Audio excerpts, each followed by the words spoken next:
This is Canon's new workhorse fixed lens camcorder, the XF605. It has a 1-inch CMOS sensor recording in 4K 422 10-bit in a variety of different codecs, a 15x optical zoom lens with 3 rings, their latest dual pixel autofocus technology with tracking and eye detection, 5-axis image stabilization. I mean, this is definitely Canon's most feature-packed camcorder yet. But they've managed to still keep it really quite small and lightweight. This weighs only 2 kilograms and is one of the smallest 1-inch camcorders on the market, with those professional ergonomics like 3 rings on the lens and the physical control buttons. Now, our first reaction to seeing this camera though, which I'm sure will have been the same for lots of you watching, was that Canon already make a camera with most of these features, and a fantastic one at that. The XF705 still stands as one of my favourite camcorders on the market, even 3 years after its release. And this is so similar. I mean, it's the same sized sensor, the same max resolutions and bit depth, dual SD cards, the same lens, the same kind of ports even. And they look physically quite different. As you can see here, the XF605 is definitely significantly smaller. But on paper, there's no ignoring it. The XF705 and the XF605 are very similar cameras in terms of their features. But there's one big change here from the 705, which I do think is very important, because that camera did have one big drawback which we just came up against time and time again when speaking to customers. With the XF705, Canon really went all in on their new XF HEVC codec, which is based around H.265. Now, this was a fantastic codec to film with, giving great image quality in really small file sizes and low data rates.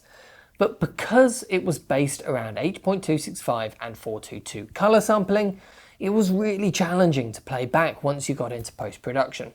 And to get the most from the camera, you had to use it.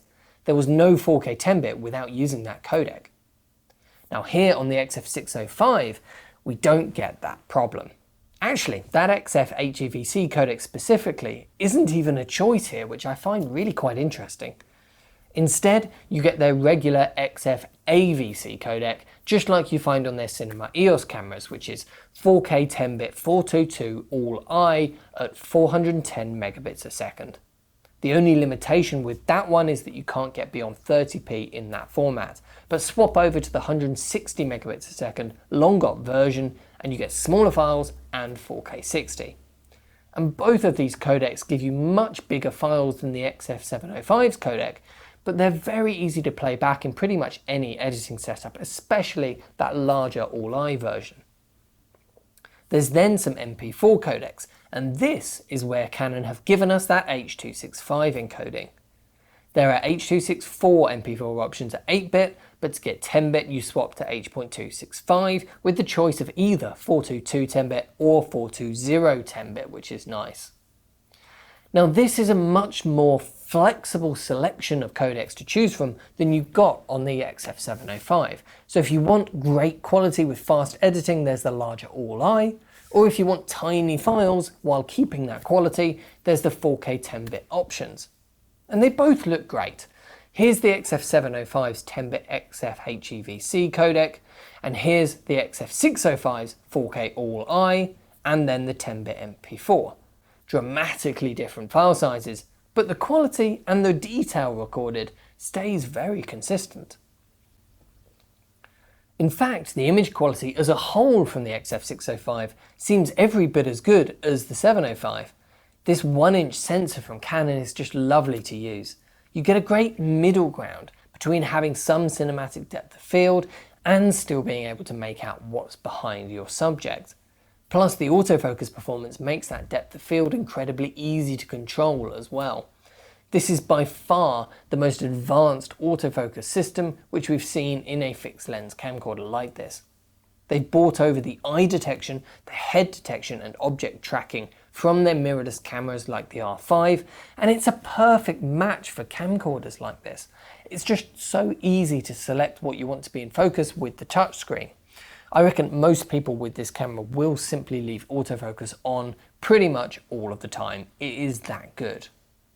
The touchscreen can also be used to control the menus, and they've brought over their quick access touchscreen menu from the C70. This makes it very fast to change your most frequently used settings and actually lets you control a surprising amount. There's enough here that you will often not really need to jump into the full-blown menu at all once the camera is set up the way you like. The other new change is the inclusion of a new multifunction accessory shoe here at the top. Now, details are quite slim here right now. They say it can be paired with a third-party accessory to give you 2 extra XLR inputs for 4 audio sources. But as of recording this, we don't actually know what that third-party accessory is. They've also said that this will be compatible with the mirrorless camera range, but as far as I know, none of Canon's mirrorless cameras so far, anyway, have an MI shoe like this. So it's all a bit mysterious right now, but I'm sure we will know much more about this multi-interface shoe, what it can do and what it can work with in the future. Regardless though, this is a big step forwards for Canon, as this has been an area where they've been falling behind the competition a little bit, to be honest with you. Sony and Panasonic have had MI shoes on their cameras for years now, which they can use to connect more XLR ports, wireless lav mic systems, shotgun mics, even LED lights, and pass data and power just through the port itself with no need for any extra batteries or cables. It makes your system very neat indeed, and so I'm looking forward to seeing what will work with this one over time. The XF605 also has some really well thought out workflow solutions. Firstly, you can choose a different codec to go to each of the 2 SD cards, which sounds incredibly simple, but is actually surprisingly rare. This has many different use cases. It means you can do simple proxy workflows with full resolution to one and a tiny resolution to the other, or you can do audio only .wav files to one to hand off to other departments for transcription or something like that. Or you could have the full quality all-I recording onto one card while the other records in the H.265 MP4 codec to give you smaller files to share easily. Now this all becomes much more powerful again when you pair it with their new Content Transfer mobile app, which you can connect to the camera over Wi-Fi or a USB cable. You can then transfer files or just use the phone's internet connection to upload directly to an FTP server to send to your editor from anywhere in the world. This is great for news and reporting work where you need to get those files back to base as quickly as possible. There's then all of your more standard connections. There's a full 12G SDI port for up to 4K 60, which can be active at the same time as your HDMI output and your LCD and EVF for a simultaneous image on all of them. There's then timecode in and out, Genlock and sync, multiple styles of remote ports, there's IP live streaming and support for their new XC protocol, which their PTZ cameras use for control over IP networks. There's no support for NDI here though, while their PTZ lineup does have NDI built in, so that's a bit of a shame. I would have loved to have seen NDI here on this camera as well.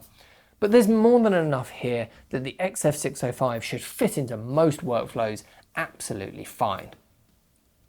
Overall, the XF605 is a very impressive camera. It takes pretty much everything I liked about the XF705, strips out the things I didn't like, adds a few nice touches, and puts all of that into a much smaller body at a much lower price point. And if you're in the market for a fixed lens camcorder, I think the XF605 is definitely worth taking a strong look at. And if you want to buy one, head over to proav.co.uk. Let me know what you think of the XF605 in the comments section. Thank you so much for watching, and I'll see you in the next one.